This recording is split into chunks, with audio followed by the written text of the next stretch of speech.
Le MCU vient de nous révéler le méchant du film X-Men. Certains attendent depuis des années de le voir en live action. Alors, qui est Mister Sinistre? Tu vas m'écouter très attentivement. Tu vas l'aimer, cette histoire, c'est garanti. Bagarre, duel, torture, vengeance, géant, monstre, poursuite, évasion, grand amour, miracle.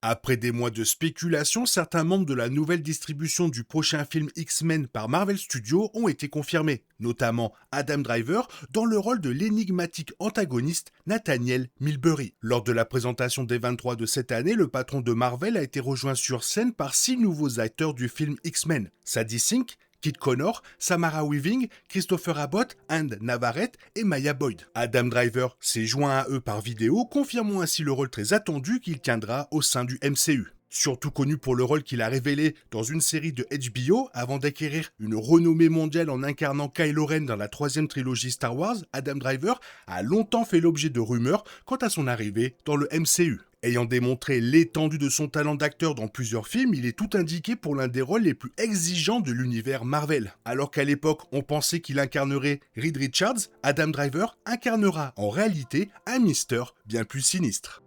Adam Driver aurait sans aucun doute apporté une touche unique au personnage de Reed Richards si cette rumeur s'était concrétisée. Il aurait peut-être constitué un choix moins clivant que Pedro Pascal. Si Pascal s'est révélé être un bon acteur pour Monsieur Fantastique, le leader élastique des 4 Fantastiques n'est pas le seul personnage Marvel auquel le nom de Adam Driver a été associé. Ces derniers mois, de nombreuses spéculations laissaient entendre qu'il rejoindrait le prochain film X-Men sans que l'on sache toutefois quel rôle il y tiendrait. Certains imaginaient Adam Driver en un redoutable Magneto au sein du MCU, une idée dont l'acteur a plaisanté lors de l'annonce faite à la D23. L'interprète du Magneto du MCU n'a pas encore été choisi. Toutefois, beaucoup souhaiteraient voir un acteur de la même origine que le personnage pour incarner cet antagoniste emblématique des X-Men, un critère auquel Driver ne répond pas. Finalement, Adam Driver a confirmé qu'il incarnerait Nathaniel Milbury, donnant ainsi vie pour la première fois en live action au terrifiant Mister Sinistre. La franchise X-Men de la 20th Century Fox avait laissé entrevoir l'arrivée du personnage, plus connu sous le nom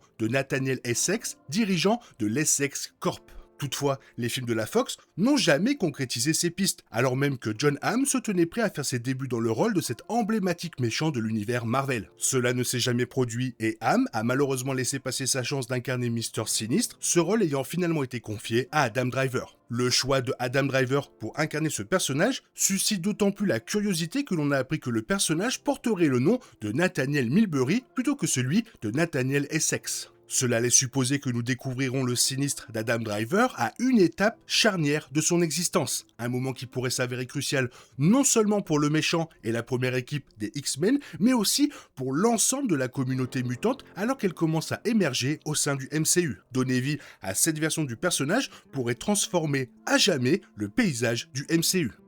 L'ennemi des X-Men, connu sous le nom de Mister Sinistre, apparu pour la première fois dans le numéro 221 de The Uncanny X-Men en 1987, est né sous le nom de Nathaniel Essex à Milbury House, dans le Londres de l'époque victorienne.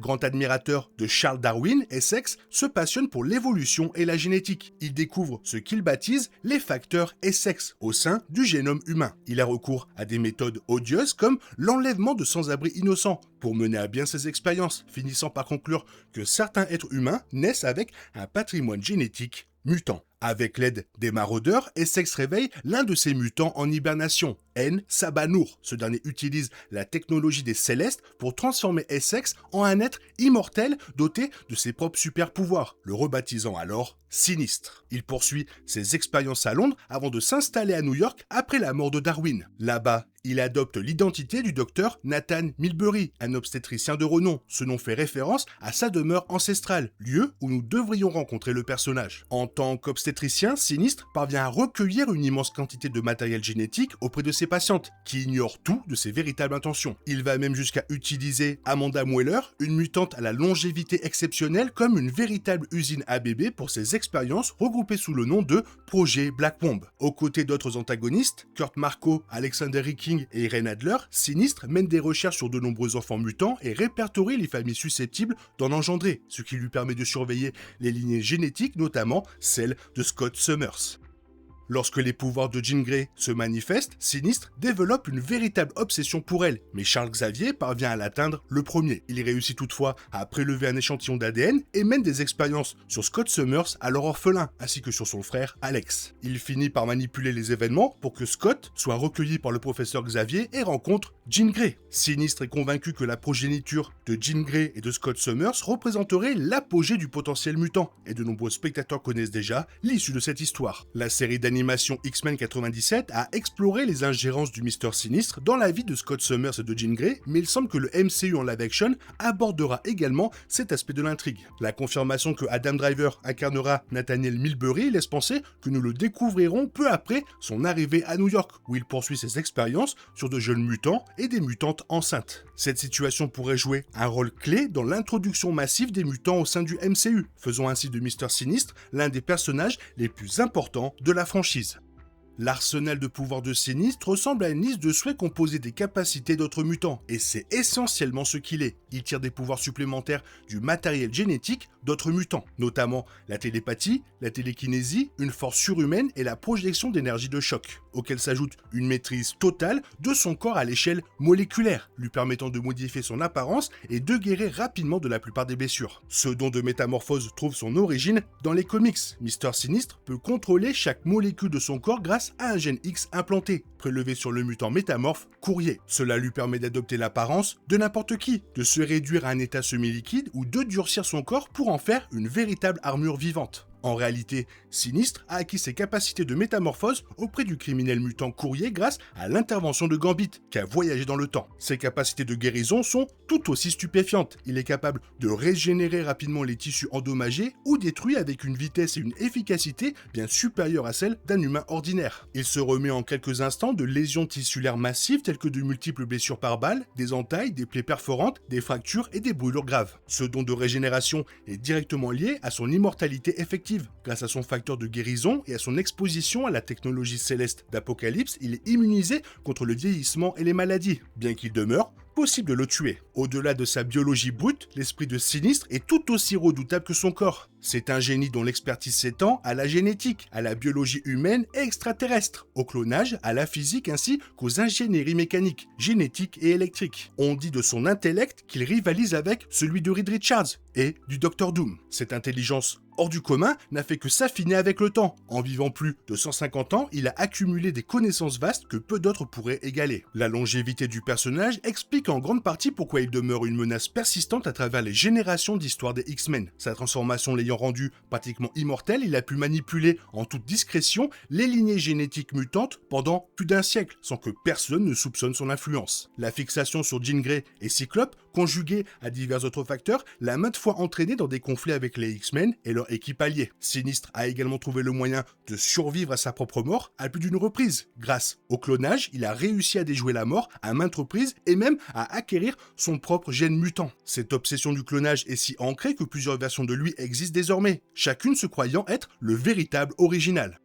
Malgré toute sa puissance, Mister Sinistre présente des failles pour le moins étranges. Selon un profil de personnage établi de longue date, il pourrait être particulièrement vulnérable au pouvoir de Cyclope, bien que ce point n'ait jamais été formellement confirmé dans le canon officiel. Plus récemment, les auteurs ont mis l'accent sur un défaut bien plus mesquin. Dans le 6e numéro de X of Sword et Lion, il se montre si obsédé par sa tenue qu'elle finit par devenir un handicap au combat. Il s'interrompt après un affrontement brutal pour demander à un coéquipier agonisant s'il a aperçu sa cape. C'est une vulnérabilité singulière pour un personnage défini par la perfection génétique, mais elle l'humanise d'une manière étrangement comique. Son habitude de se cloner, ce qui précisément le maintient en vie, constitue également sa plus grande faiblesse psychologique. Dans le numéro 23 de la série X-Men, le clone connu sous le nom de Mother Whitehouse tire parti du fait que chaque clone de Sinistre se croit être l'original, suscitant ainsi de l'hostilité entre des versions qui devraient, en temps normal, collaborer. Ce refus d'accepter la vérité sur sa propre existence dupliquée a, à maintes reprises, compromis ses plans d'envergure. L'obsession de Sinistre pour le lien génétique unissant Cyclope et Jean Grey l'a également rendu vulnérable à des manipulations venues d'horizons inattendus. Lorsque son propre fils biologique, Tyler, a cherché à hériter du pouvoir d'Apocalypse sous le nom de Genesis, il a menacé de tuer Faye Livingstone, à moins que ce dernier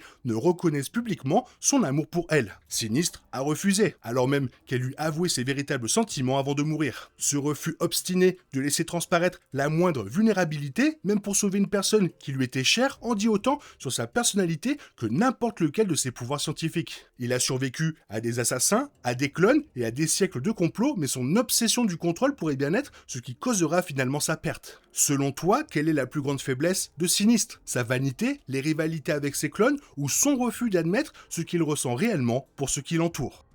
La relation entre Jean Grey et Scott Summers jouera un rôle important dans le MCU. Sadie Sink a fait ses débuts dans le rôle de Jean Grey dans Spider-Man Brand New Day, tandis que Kyle Connor a récemment été annoncé pour incarner Scott Summers. Réunir ce couple emblématique dans un film qui introduira également Nathaniel Milbury laisse penser que l'histoire de Grey et Summers, jusqu'au clonage de la jeune femme par Sinistre, sera déterminante pour la suite du MCU. Au-delà de Jean Grey et Scott Summers, le Nathaniel Milbury de Adam Driver pourrait jouer un rôle clé en révélant l'existence des mutants dans le monde entier. On oublie parfois que Sinistre est un scientifique et généticien de grand talent, conservant des liens au sein de la communauté scientifique. Marvel Studios pourrait davantage mettre l'accent sur son expertise scientifique que ne l'ont fait les précédentes adaptations animées. Il pourrait ainsi publier des travaux de recherche sur les mutants, dévoilant ainsi leur apparition au grand jour. Nathaniel Milbury pourrait être la clé pour explorer les origines des mutants au sein du MCU, car il est capable de retracer la lignée de certains d'entre eux sur des siècles, voire des millénaires. Si plusieurs mutants sont déjà présents dans le MCU, notamment Jean Grey, Namor et Kamala Khan,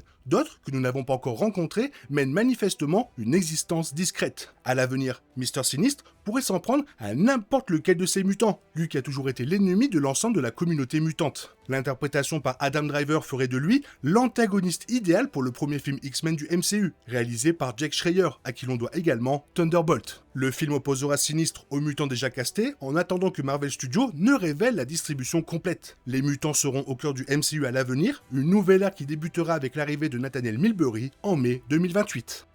Il existe deux façons principales de définir Mister Sinistre, et je suis curieux de voir quelle voix empruntera la nouvelle version des X-Men. Lors de ses premières apparitions et jusqu'aux années 90 et 2000, il était généralement dépeint comme un méchant inquiétant, aux allures de Dracula. S'il pouvait adopter une façade de gentleman, celle-ci masquait mal son sadisme. C'est l'approche qu'ont privilégié les séries animées X-Men et X-Men 97 pour leur version du personnage. Dans les années 2010, le scénariste de comics Kieron Gillen, jouant sur le côté volontairement outrancier et théâtral du nom, de la personnalité et du costume de Sinistre, l'a réimaginé en diva impertinente, parfaitement consciente de sa propre méchanceté. Gillen a suggéré que l'obsession de Sinistre pour le clonage n'était qu'une extension de son narcissisme. Il est, à ses yeux, le seul véritable individu. Cette interprétation a rencontré un grand succès et s'est imposée comme la caractérisation de référence durant cette ère des comics X-Men. Pour incarner cette version plus excentrique de Sinistre au cinéma, la meilleure référence serait la prestation de Jared Leto en Skeletor dans Les Maîtres de l'Univers. Un super vilain très drôle et théâtral, mais foncièrement mauvais et fier de l'être. Si Jared Leto en est capable, Adam Driver l'est assurément aussi. Cela dit, j'imagine tout à fait Driver insuffler une énergie à la Kylo Ren, dans une version plus sombre et tourmentée du personnage. Reste à voir quelle direction sera choisie. Ça fait très plaisir de voir que Adam Driver a été casté dans le MCU. Maintenant j'attends le premier concept art pour voir à quoi il va ressembler dans le film. Et surtout j'attends la première bande-annonce, même si ça va être, je pense, dans bien un an, voire novembre-décembre 2027, un truc comme ça. Toi, qu'est-ce que tu en penses? Qu'est-ce que tu aimerais voir? Est-ce que ça te hype de ouf? Fais-le moi savoir dans la zone commentaire, et comme d'habitude, bisous bisous, bye bye. T'es toujours là, toi? C'est fini. Rentre chez toi. Allez, dehors. Night, night, night.